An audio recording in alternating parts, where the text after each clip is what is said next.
સુરતના ઉત્તરાણ વિસ્તારમાં એક ભયાનક ઘટનામાં રિક્ષા ચાલકને ગ્રાહકના સ્વાંગમાં 3 યુવકોએ એકાંત જગ્યાએ લઈ જઈને લૂંટી લીધો હતો અને સૃષ્ટિ વિરુદ્ધનું કૃત્ય આચરી તેનો વિડીયો પણ બનાવ્યો। આ ક્રૂર કૃત્યમાં મોટા વરાછાથી અમરોલી વિસ્તારમાં ફર્યા બાદ રાત્રે મહાદેવ ફાર્મ પાસેના એકાંત સ્થળે રિક્ષા ચાલક કૃષ્ણપાલ બધેલ પર હુમલો કરી તેના કપડાં ઉતરાવી અત્યાચાર કરવામાં આવ્યો તેમજ ગાળો બોલાવડાવી ₹21,000ની મત્તા લૂંટી લેવાઈ।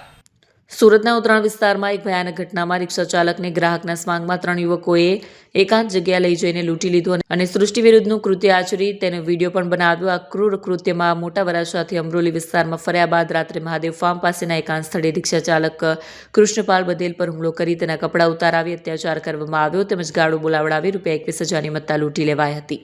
ઉત્તરાણ પોલીસે ગંભીર ઘટનાને ઝડપથી હાથ ધરી 36 કલાકની અવિરત સીસીટીવી તપાસ, હ્યુમન ઇન્ટેલિજન્સ અને ટેકનિકલ સર્વેલન્સના આધારે તિરપુટીને ઝડપી લીધી, જેમાં 2 સગા ભાઈઓ વિજય ઉર્ફે વિરાજ અને અર્જુન ભોજવિયા સાથે 15 વર્ષીય સગીર કિશોર સામેલ છે।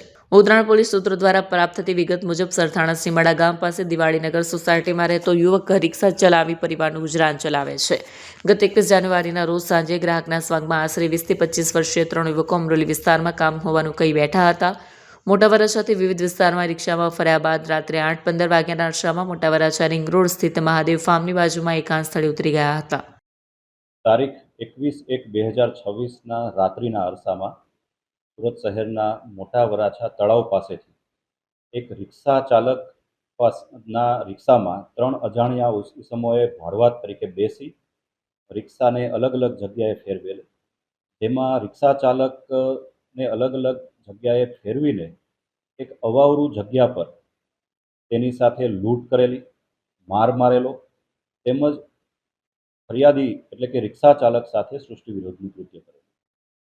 જે બનાવની ફરિયાદી દ્વારા જાણ કરવામાં આવતા ભારતીય ન્યાય સંહિતાની કલમ 309, 140(2) વગેરે કલમો હેઠળ ગુનો દાખલ કરવામાં આવેલો અને ઘટનાની ગંભીરતાને ધ્યાને રાખી સ્થાનિક ઉત્તરાણ પોલીસ સ્ટેશનની અલગ અલગ ટીમો બનાવવામાં આવેલી।